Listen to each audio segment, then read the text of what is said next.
If you've ever wondered what it feels like to walk on diamonds, head straight to the town of Nördlingen in Germany. It seems like a typical fairy tale village with cute houses and red roofs, but its walls and streets are actually studded with over 72,000 diamonds. You'll need a microscope to see them, but they're definitely there.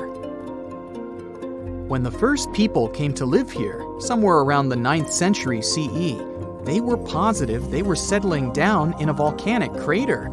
They didn't know the stone they were using for construction was embedded with millions of tiny diamonds, and the origins of the crater were out of this world. An asteroid slightly larger than half a mile in diameter hit our planet around 14.5 million years ago in what is now Bavaria and left a crater 16 miles wide. The bedrock was under such intense heat and pressure that the bubbles of carbon inside transformed into tiny diamonds at a concentration like nowhere else in the world. The locals didn't pay attention to their houses, built of what was left of that asteroid impact, shimmering on sunrise. Then, in the 1960s, 2 geologists arrived from the USA, studied the landscape from a distance, and noticed it didn't look exactly like a volcanic crater.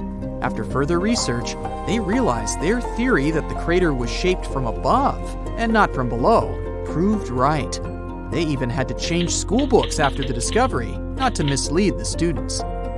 Once the word of the crater had spread, NASA got interested in it and sent their Apollo 14 and Apollo 16 astronauts to visit it to learn about what kind of rocks they'd find in space and which of them were worth bringing home. A moon rock that arrived with one of the missions is now on display at the local museum, and astronauts still visit the place. The locals, though, are so used to living among diamonds, they don't even find it special. The Australian town of Coober Pedy is known as the opal capital of the world and exists completely underground. The town even has the first 4-star underground hotel in the world. The reason people settled in this area was to work at an opal mine. Back in the day, the miners could hardly survive under the burning desert sun, so someone decided to put a tent directly into the mine. Then it turned into a home.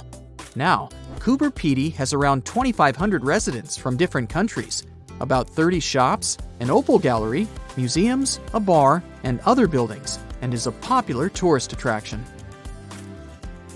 The town of Monowi, Nebraska in the USA has a mayor, a clerk, a treasurer, a librarian, a tavern keeper, and a bartender. Yet, the population is officially just 1. Elsie Eiler has been doing all those jobs, paying taxes to herself and voting herself for mayor since 2004. Back in the 1930s, Monowi had a population of 150 people, grocery shops, and restaurants. When farming conditions got worse, people started leaving family by family until it went down to 1 person. If you feel like saving some money on house construction, look up some property in the Spanish town of Centenil de las Bodegas. 3,000 residents live under and into the sides of the Cadiz Mountains and use them as natural walls and ceilings. The first settlers moved in here back in prehistoric times. The rocks keep the houses cool in the summer and warm in the winter. Neft Daşları in Azerbaijan was built as an oil platform in 1940, directly in the Caspian Sea. Once they discovered rich oil deposits, it started growing and is now made up of a network of platforms with around 5,000 people working and living here. The town has apartments, bridges, a library, a community center, and even a movie theater. The Japanese village of Nagoro has an unofficial second name, the Scarecrow Village. The last children were born here over 20 years ago. It officially has less than 50 residents, but it feels complete thanks to 350 life-size human dolls. When a local lady came back here in 2000 to look after her aging father, she saw the empty streets, shops, and schools. To change that, she and her friends started making cute dolls to replace the residents. The entire town of Whittier, Alaska, lives under one roof of a 14-story building of a former barracks. That's around 220 people who live here all year round, plus all the shops, a police station, a post office, a hospital, and a church. The locals are mostly working in commercial fishing, recreation, and tourism, or for the state ferry and railroad. The idea behind having everyone and everything in one place is to save money on heating in the always cold climate and let the people do all their business inside.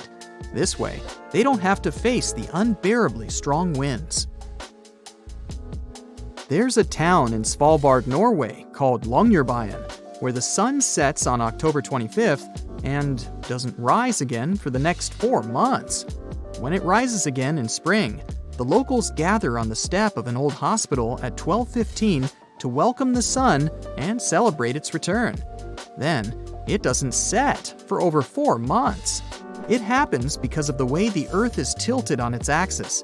The sun only rises and sets once each year at the North and South Poles. Longyearbyen is the northernmost town in the world, so it gets affected by that. Its residents occasionally see polar bears and reindeer in the streets and get around on snowmobiles. The Italian village of Viganella was built right at the bottom of a deep valley and on the wrong side of the mountains. They cast huge shadows and deprived the village of the sun for the entire winter. The locals used to live like that for centuries, until one engineer decided to build a large mirror high on the opposite slope of the mountain. It's operated by a computer and reflects light on the central square of Viganella for at least 6 hours a day during the darkest months.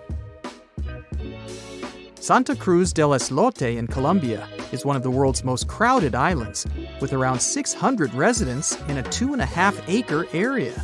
Fishermen built this island on a coral platform over a century ago. They chose it because of its beautiful location and the absence of mosquitoes. The families of the original settlers were growing, and most of them never left the island. You'll only find people with 6 different last names living here. When the family needs extra space, they just add an extra floor to one of around 100 homes in town. Now it has a school, shops, a church, and 1 restaurant. There is no traffic, since the streets aren't wide enough for cars or trucks, and the distances are perfectly walkable. No one on the island locks their doors, because everyone knows each other, and there hasn't been a single crime. Another place where people don't lock their doors is the Shani Shingnapur village in India. In fact, local homes and even shops don't have front doors, keys, and locks, but locals never feel unsafe. Residents believe their village is under the protection of Lord Shani, who will punish anyone who tries to steal something. A legend says that around 300 years ago, after heavy rain and flooding, the locals found a huge rock. The same night, Lord Shani appeared in the dreams of the village head and promised to protect the village if they kept the rock in the village unsheltered. The deity would live on the rock and oversee the village. Once the first bank opened in the village, they added a glass entrance and a barely visible electromagnetic lock with a remote control to respect the tradition. If you're looking for the most relaxed place in the world, check out the Villages in Florida. You can't move here unless there is at least one person over 55 in your home. And you'd have to leave behind any family members under 19. The most popular means of transportation in the villages is a golf cart. There are all sorts of free fun activities for the residents, so it's far from boring. That's it for today. So hey, if you pacified your curiosity, then give the video a like and share it with your friends. Or if you want more, just click on these videos and stay on the bright side.